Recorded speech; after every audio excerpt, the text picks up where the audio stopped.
출애굽기 말씀을 함께 살펴보기를 원합니다. 출애굽기 전체의 내용을 함께 살펴보기를 원하는데요. 여러분께서 잘 알고 계시겠지만 출애굽기는 크게 두 부분으로 나눌 수 있습니다. 앞부분은 출애굽 사건을 다루고 또 뒷부분은 시내산 언약을 다루고 있습니다. 전반부인 출애굽 사건은 우리가 한번 이렇게 훑어보기를 원하는데, 하나님이 모세를 부르셨고 또 모세를 통해서 10가지 재앙을 내리심으로 그 바로에게 내 백성을 보내라 라는 메시지를 계속해서 주셨습니다. 그 끝내 바로는 항복하지 않았지만 10가지 재앙이 끝나고 바로가 항복하고 드디어 이스라엘 백성들은 출애굽을 하게 됩니다.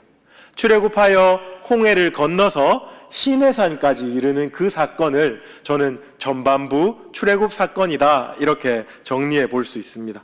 그리고 후반부의 시내산 언약은요, 시내산에 도착하여서 먼저 10계명의 말씀을 듣습니다. 그리고 모세가 하나님께 더 가까이 나아가서 언약의 말씀을 듣고 이스라엘 백성들은 하나님과의 언약을 체결하게 됩니다. 그 후에 하나님은 모세를 시내산 위로 부르시죠. 그래서 10계명의 두 돌판을 주시는데, 그때 시내산 아래에서는 어떤 일이 일어났습니까?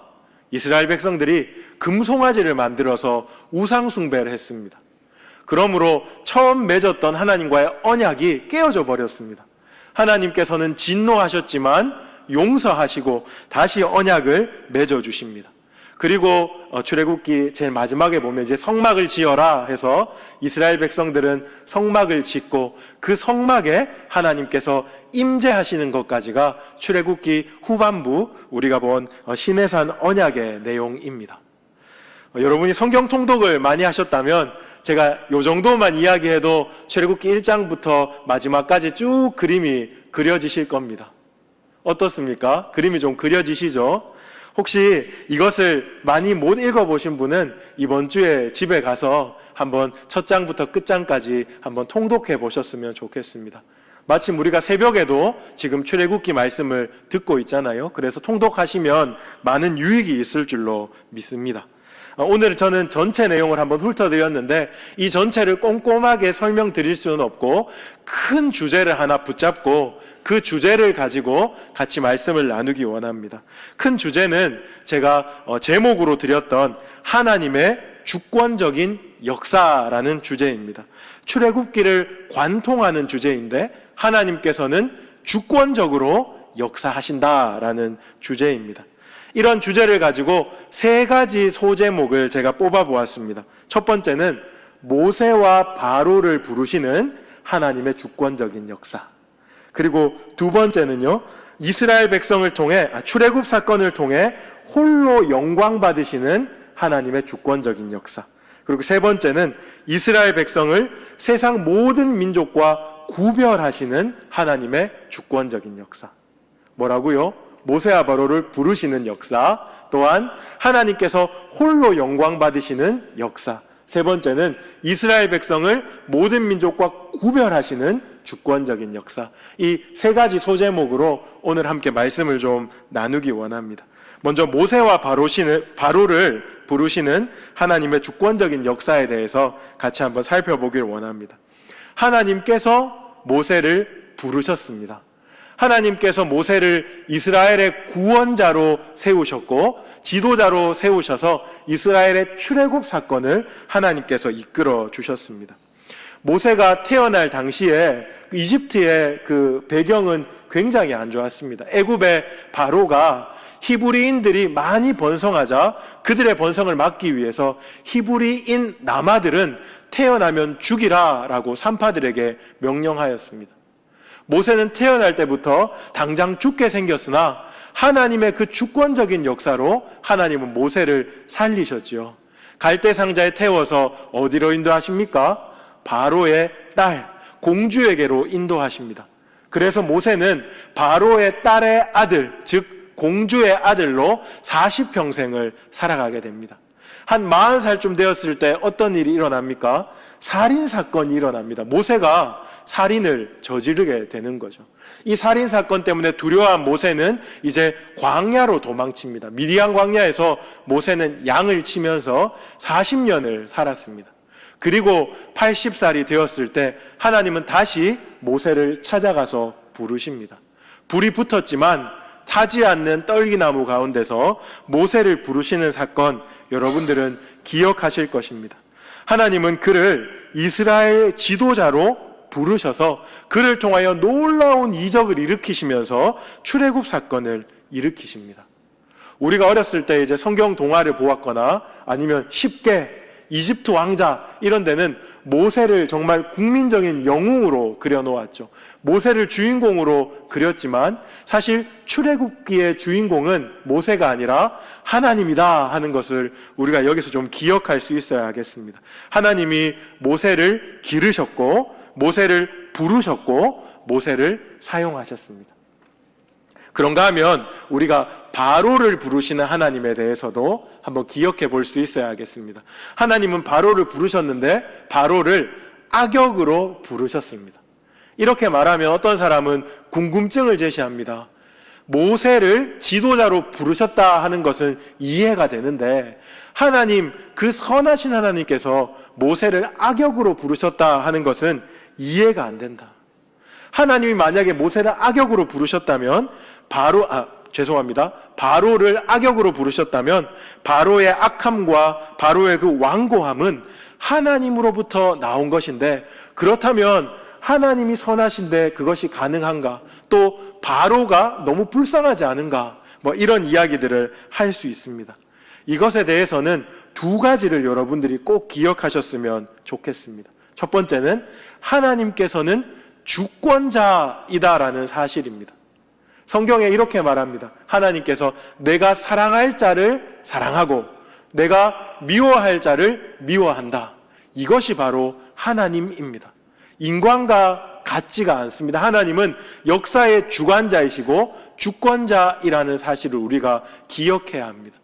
또한 우리가 다 이해할 수 없지만 그 주권자 되신 하나님께서는 모든 일에 합력하여 선을 행하시고 마침내 모든 것을 선으로 이끄시는 분이기 때문에 우리가 단편적으로 볼 때 선하신 하나님이 이러한 일들을 일으킬 수 있는가? 이런 질문들은 생길 수는 있겠지만 그렇게 하나님의 책임을 물을 수는 없다라는 것입니다.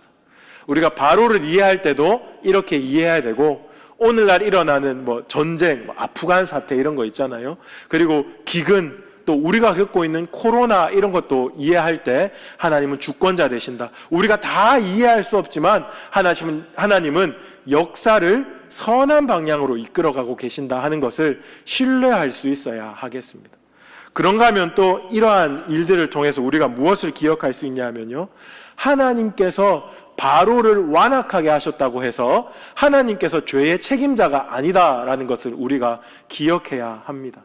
선악과 사건부터 지금까지 모든 범죄의 현장에는 무엇이 있었습니까? 인간의 불순종이 있었습니다. 죄의 책임은 인간의 불순종에 있다 하는 것을 우리는 반드시 기억해야 합니다. 죄의 책임은 하나님을 떠난 악한 인간에게 있는 것이지 하나님에게 있는 것이 아니다. 우리가 바로를 부르셔서 역사의 악역으로 삼으시는 그 하나님의 사건을 보면서 이 두 가지를 반드시 기억할 수 있어야 하겠습니다. 하나님은 모세와 바로를 부르셨습니다. 그리고 그들을 사용하셔서 하나님의 역사를 이끌어 가셨습니다. 오늘날도 마찬가지입니다. 하나님은 하나님께서 사용하실 사람들을 찾고 계십니다. 그 찾으시는 하나님 앞에 우리는 하나님 앞에 귀하게 쓰임받도록 잘 준비되어야 하겠습니다. 일반적으로 우리는 이렇게 생각하면 됩니다. 누가 봐도 불순종의 아이콘은 하나님의 악역으로 쓰십니다. 누가 봐도 순종의 아이콘은 하나님이 선한 역할로, 하나님 나라를 세우시는 역할로 사용하십니다. 그러므로 우리는 순종의 아이콘이 되어야 하겠습니다. 사람의 기준으로 볼 때는 착한 사람이 불행한 일을 겪는 경우도 있고 악한 사람이 승승장구하며 잘 나가는 경우도 있습니다. 하지만 하나님의 기준은 그렇지 않습니다. 우리가 하나님의 말씀을 순종하고 하나님 뜻대로 행할 때 반드시 하나님은 우리를 선한 일에, 하나님의 역사를 세워나가는 일에 사용하실 줄 믿습니다. 그렇게 준비되어가는 우리 모두가 되기를 원합니다. 이제 두 번째 소제목을 한번 살펴보겠습니다. 하나님이 역사의 주관자신데 하나님께서 두 번째로는 출애굽 사건을 통해 홀로 영광 받으시며 역사를 주관해 가십니다. 출애굽기 전체 키워드가 하나님이 주관자 되신다라고 말씀드렸는데 그것뿐만 아니라 출애굽기의 아주 중요한 키워드는 하나님의 영광입니다. 하나님의 영광. 하나님께서 출애굽기에서 많은 이적과 기사를 일으키시잖아요. 그런데 그 목적이 무엇인가 하면 내가 하나님이다라는 것을 보여주시는 것입니다. 하나님이 내가 참으로 여호와다, 내가 신중의 신이요 참으로 유일한 하나님이다라는 것을 보여주시기 위해서 이 역사를 이끌어 가시는 겁니다. 분명히 이 역사 속에는 하나님의 언약적인 사랑, 이스라엘 백성들을 위한 긍휼함이 분명히 켜켜이 묻어 있습니다. 하지만 그것보다 더 메인 테마가 무엇인가 이렇게 물으면 바로 하나님의 영광이다. 우리는 그렇게 대답할 수 있어야 하겠습니다. 제가 몇 가지 사건들을 통해서 그것을 말씀드리기 원하는데요. 먼저 출애굽기 7장 3절에서 5절 말씀을 한번 보여주십시오. 제가 빠른 속도로 한번 읽어드리겠습니다. 내가 바로의 마음을 완악하게 하고 내 표징과 내 이적을 애굽 땅에서 많이 행할 것이나 바로가 너희 말을 듣지 아니할 터인즉 내가 내 손을 애굽에 뻗쳐 여러 큰 심판을 내리고 내 군대 내 백성 이스라엘을 그 땅에서 인도하여 낼지라. 내가 내 손을 애굽 위에 펴서 이스라엘 자손을 그 땅에서 인도하여 낼 때에야 애굽 사람이 나를 여호와인 줄 알리라 하시매. 제가 앞서 말씀드렸듯이 하나님은 바로를 완악하게 만드셨습니다. 바로를 완악하게 만드심으로 하나님의 역사를 써내려 가시는데 하나님께서 바로를 완악하게 만드신 이유가 무엇이라고 오늘 본문에서 말하고 있습니까? 애굽 사람이 나를 여호와인 줄 알게 하리라. 결국에는 하나님이 바로를 완악하게 하시면서 목적하셨던 것이 바로 하나님의 영광이 드러나는 것입니다. 하나님께서 10가지 재앙을 내리셨잖아요. 개구리 재앙을 내리실 때 하나님께서는 아주 특이한 제안을 하십니다. 모세가 바로를 찾아가서 내가 개구리 재앙을 내릴 건데 이 개구리를 제거할 때를 네가 정하라. 이렇게 바로에게 말합니다. 온 지면에 개구리가 많은데 개구리를 언제 없애줄까라고 하나님이 바로에게 물어보시는 겁니다. 바로는 냉큼 대답하죠. 내일 없애주십시오. 그렇게 대답합니다. 그때 모세가 무엇이라고 말하냐면 왕의 말씀대로 하여 왕에게 우리 하나님 여호와와 같은 이가 없는 줄을 알게 하리니 라고 대답합니다. 그 개구리가 없어지는 때를 정하시면서도 결국 하나님이 목적하시는 것은 온 땅에 여호와와 같은 이가 없는 줄을 바로로 하여금 알게 하실 것이다. 그렇게 말하는 겁니다. 우박 사건 때도 마찬가지입니다. 그런 일들이 일어나거든요. 그리고 마침내 이제 바로가 이스라엘 백성들을 보냅니다. 출애굽하여서 이스라엘 백성들이 매우 기쁘게 나갔는데 그 앞에 홍해가 막아서죠. 그런데 엎친 데 덮친 격으로 이제 애굽의 바로가 마음을 바꿔서 군대를 또 파견합니다. 군대가 쫓아와서 홍해 앞에서 오도 가도 못할 때 하나님께서는 영광을 보여주시면서 홍해를 가릅니다. 그리고 그들은 마른 땅과 같이 홍해를 건너게 되죠. 그런데 애굽의 그 군사들은 어떻게 됩니까? 애굽의 군사들은 그 홍해에 수장되게 됩니다. 그러한 일들이 지나고 난 다음에 또 하나님께서는 이렇게 말씀하십니다. 출애굽기 14장 17절로 18절인데요. 내가 애굽 사람들의 마음을 완악하게 할 것인즉 그들이 그 뒤를 따라 들어갈 것이라. 내가 바로와 그의 모든 군대와 그의 병거와 마병으로 말미암아 영광을 얻으리니 내가 바로와 그의 병거와 마병으로 말미암아 영광을 얻을 때에야 애굽 사람들이 나를 여호와인 줄 알리라 하시더니. 결국에는 하나님이 이 사건을 통해서도 하나님이 하나님 되심을 드러내는 것, 하나님의 영광을 드러내는 것을 목표하고 계신다 하는 겁니다. 이뿐만이 아닙니다. 이스라엘 백성들이 홍해를 건너서 시내산으로 나아갈 때 이스라엘 백성들이 크게 불평하는 사건이 하나 일어납니다.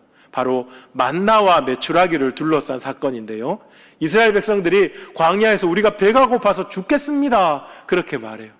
하나님은 그들의 불평을 들으시고 만나와 메추라기를 신실하게 내려주십니다. 아침에는 만나, 저녁에는 메추라기, 이렇게 내려주시면서 하나님이 모세와 아론을 통해서 또 이렇게 말씀하십니다.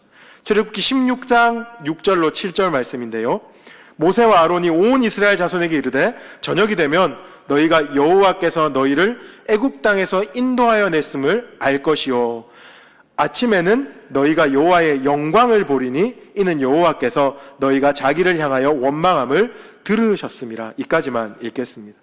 아침에는 너희가 무엇을 본다고요? 여호와의 영광을 보리니. 이 만나와 메추라기 사건을 통해서도 하나님은 영광을 지금 드러내고 계십니다. 이뿐만이 아닙니다. 하나님이 십계명을 주실 때, 또 금송아지 사건에 대해서 징계를 내리실 때 모든 순간순간에 하나님은 가장 중요하게 생각하는 것이 바로 하나님의 영광을 드러내는 것입니다. 이러한 사건을 통해서 우리는 출애굽기의 핵심 메시지가 바로 하나님의 영광이라는 것을 알게 됩니다. 우리가 기억해야 할 것이 있습니다. 이 하나님이 주권적으로 하나님의 영광을 드러내시는 그것은 그때 이스라엘 백성들에게 뿐만 아니라 오늘 우리 성도들에게도 마찬가지입니다. 하나님은 성도의 모든 삶을 통하여 또 교회를 통하여 하나님의 영광을 드러내기를 원하신다라는 것을 우리는 반드시 기억해야 합니다. 웨스트민스터 소요리 문답 제1번 자주 언급되기 때문에 여러분 알 겁니다. 인간에게 유일한 목적, 제일 되는 목적이 무엇입니까? 하나님의 영광을 드러내며 사는 것이지 않습니까? 하나님은 그것을 우리에게 요구하고 계십니다. 교회를 향하여서도 마찬가지입니다. 교회는 이익 집단이 아니죠. 교회는 잘 먹고 잘 살기 위해 모인 사람들의 그러한 집단이 아닙니다. 그래서 교회가 가장 먼저 추구해야 되는 가치는 바로 하나님의 영광입니다. 어떤 일을 통하여서도 교회는 하나님의 영광을 가리우면 안 됩니다. 모든 사역에, 모든 일에, 심지어는 교우 관계 안에서도 하나님의 영광을 목적으로 하는 곳이 교회라는 것을 우리는 반드시 기억해야 하겠습니다. 제가 두 번째 설명드렸습니다. 하나님은 출애굽 사건을 통하여서 하나님 영광을 드러내기를 원하셨습니다. 마지막 세 번째로요, 이스라엘 백성을 세상 모든 민족과 구별하시면서 하나님은 주권적으로 역사하십니다. 이스라엘 백성을 세상 모든 민족과 구별하시면서 이것을 여러분들이 좀 기억하기를 원합니다. 오늘 본문이 19장 4절로 6절 말씀이었는데요, 5절과 6절을 우리 다시 한번 한 목소리로 좀 읽어봤으면 좋겠습니다. 자막이 준비되어 있는데 자막 보실 분은 자막 보시고 또 성경을 읽으실 분은 읽으시면서 5절, 6절 한 목소리로 읽겠습니다. 시작.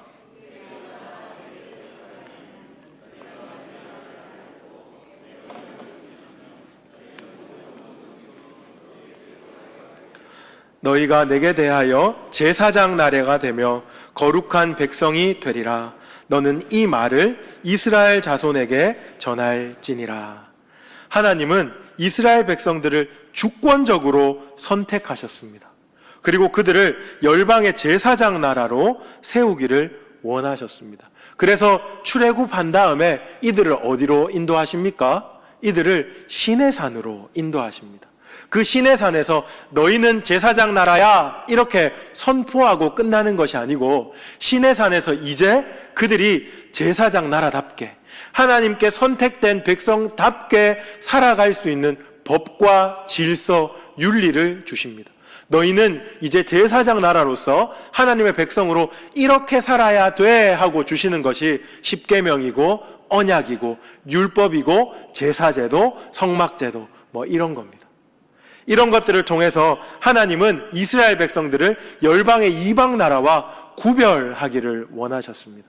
제가 말씀드렸던 십계명, 제사제도, 언약, 율법 이런 것을 통칭해서 율법이라고 말할 수 있겠는데요, 이 율법을 통해서 하나님은 세상의 다른 나라와 이스라엘 백성을 구별하셨고, 그 구별을 통해서 이스라엘 백성들이 어떻게 살아가야 할지를 제시하고 계십니다. 율법의 내용을 이 시간 다 살펴볼 수는 없고요. 제가 키워드를 크게 두 가지를 가져왔습니다. 하나는 거룩이고 두 번째는 자비입니다. 율법의 핵심되는 가르침이 이 두 가지거든요. 출애굽기에서도 이것이 너무 선명하게 드러나 있습니다. 우리가 이것을 같이 한번 좀 살펴보기를 원합니다. 먼저 하나님은 율법을 통해서 그 백성에게 거룩을 요구하셨습니다. 너희는 제사장 나라야. 너희는 이 세상의 모든 백성들과 구별된 삶을 살아야 돼 라고 말씀하시면서 내가 거룩하니 너희도 거룩하라 라고 말씀하시는 것입니다. 거룩이 무엇입니까? 그러면 여러분이 탁 떠올라야 되는 한 가지 정의가 있습니다. 거룩은 소속의 개념입니다. 다른 데서는 못 들어봤죠. 우리 교회 담임 목사님께서 자주 말씀하시는 것인데 정말 좋은 정의인 것 같아요. 거룩은 소속의 개념입니다. 하나님께 속할 것인가, 세상에 속할 것인가, 그것을 결정하는 것이 거룩이라는 겁니다. 하나님은 이스라엘 백성에게 거룩을 요구하시면서 그 백성이 하나님께 소속되어 하나님 말씀을 따라 순종하며 살기를 원하셨습니다. 거룩은 다른 것이 아니고 소속의 개념입니다. 그렇다면 거룩의 반대말은 무엇이겠습니까? 거룩의 반대말. 거룩이 하나님께 속하는 것이니 거룩의 반대말은 우상숭배입니다. 우상숭배. 하나님이 아닌 다른 것에 속하는 것. 이 출애굽기의 용어로 하면 우상숭배가 바로 거룩의 반대말입니다. 하나님은 십계명 1, 2계명에서 우상숭배를 금지하셨습니다. 그러면서 이렇게 말씀하십니다. 나 내 하나님 여호와는 질투하는 하나님인즉. 이 질투라는 말을 사용하시면서 거룩하지 않은 것, 곧 우상숭배하는 것은 영적인 간음이다 라고 선포하셨습니다. 이 영적인 간음에 대해서 하나님은 엄중하게 경고하시고 또한 심판을 말씀하셨습니다. 우리는 이 우상숭배에 있어서 아주 무겁게 여겨야 합니다. 이스라엘 백성들에게 하나님께서 십계명을 주시고 언약을 말씀하시고 계속 끊임없이 우상숭배하지 말아라, 우상숭배하지 말아라, 내가 원하는 것은 거룩이지 우상숭배가 아니다. 하나님이 정말 조금 속된 말로 귀에 딱지가 않도록 말씀하셨거든요. 근데 이스라엘 백성들이 어떻게 했습니까? 가장 중요한 순간에 하나님이 언약을 체결하시고 모세를 시내산 위로 불러서 십계명 두 돌판을 주시는 그 순간에 그들은 산 아래에서 우상숭배를 하였습니다. 참 안타깝고 참 아이러니하죠. 그러한 모습을 보면 하나님께서는 진노하시면서 그렇게 말씀하셨습니다. 그런즉 내가 하는 대로 두라. 내가 그들에게 진노하여 그들을 진멸하고 너를 큰 나라가 되게 하리라. 모세에게 그들 다 싹 다 밀어버리고 너를 통하여 새로운 나라를 세우겠다. 하나님이 엄청 화가 나셨다는 것을 우리가 이 말씀을 통해서 알아야 합니다. 하나님은 우상숭배를 싫어하십니다. 이스라엘 백성들은 이 우상숭배하지 말라라는 금지 명령을 무겁게 여겼어야 합니다. 또한 우리도 마찬가지입니다. 이 땅을 살아갈 때도 하나님은 거룩을 요구하십니다. 거룩하지 않은 것은 우상숭배와 같습니다. 하나님은 우리가 거룩하기를 너무너무 원하십니다. 그리하여서 말씀도 주시고 그리하여 성령도 주시고 그리하여 우리를 인도하십니다. 하나님이 원하시는 것은 우리가 세상 사람들에게 칭송받고 아니면 조금 더 탁월하게 사는 그 정도가 아니고 하나님께 속하여 하나님의 백성답게 거룩하게 사는 것이다 라는 것을 반드시 기억할 수 있어야 하겠습니다. 사실 이스라엘 백성과 오늘날 우리가 크게 다를 것이 없습니다. 어려움이 닥치면 여러분 뭐 하십니까? 기도. 이렇게 얘기하시면 정말 탁월한 성도입니다. 보통 어려움이 닥치면 불평, 어려움이 닥치면 원망 이런 거 하죠. 그렇죠? 이스라엘 백성들도 그랬습니다. 하지만 중요한 것은 이 불평과 원망 이것이 우상숭배로 발전하지 않도록 여러분들이 깨어 있어야 한다는 것입니다. 우상숭배가 무엇입니까? 마음 중심에 하나님을 모시지 않고 다른 것들에 기대어 버리는 거예요. 불안하기 때문에 세상의 것들을 덥석 붙잡으면 그게 바로 우상숭배입니다. 불안하기 때문에 하나님 아니라 다른 것들에 여러분의 안정감을 삼기 시작하면 그게 바로 우상숭배인 거예요. 불안할 수 있습니다. 불평할 수 있습니다. 우리가 죄인이기 때문에 때로는 막 실망하고 짜증낼 수도 있어요. 하지만 깨어 있어야 합니다. 절대로 우상숭배로 나아가면 안 됩니다. 끝끝내 하나님 붙들고 끝끝내 하나님 말씀에 순종하는 자리로 돌아와야 합니다. 하나님은 우상숭배를 반드시 진노하시고 심판하시겠다 말씀하십니다. 깨어있을 수 있는 우리가 되기를, 늘 점검하고 되돌아볼 수 있는 우리가 되기를 주님의 이름으로 축복합니다. 하나님이 그 백성에게 거룩을 요구하셨을 뿐만 아니라 한 가지 더 요구하셨죠. 무엇입니까? 자비입니다. 이 거룩과 자비는 하나님의 성품인데, 하나님은 하나님의 백성으로서, 하나님의 자녀로서 그 백성이 자비롭게 살아가기를 원하십니다. 출애굽기 34장 6절 말씀을 제가 한번 읽어보겠습니다. 여호와께서 그의 앞으로 지나가시며 선포하시되 여호와라 여호와라 자비롭고 은혜롭고 노하기를 더디하고 인자와 진실이 많은 하나님이라. 하나님이 이토록 자비로우신 분이십니다. 아들이 아버지의 영광을 가장 잘 드러낼 때가 언제입니까? 와, 저 아버지 닮아서 똑똑하네. 이때 아버지의 영광이 드러나는 거죠. 마찬가지입니다. 우리가 자비를 행할 때 하나님의 영광이 드러나는 겁니다. 하나님의 백성은 하나님을 닮아서 그 어떤 상황에도 자비를 행할 수 있어야 합니다. 이 자비에 대한 명령은 출애굽기 곳곳에, 하나님의 언약과 율법 곳곳에 드러나는데, 출애굽기 23장 보시면 심지어 원수에게까지 자비를 베풀라 이렇게 말합니다.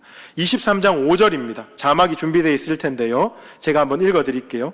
네가 만일 너를 미워하는 자의 나귀가 짐을 싣고 엎드려짐을 보거든 그것을 버려두지 말고 그것을 도와 그 짐을 부릴지니라.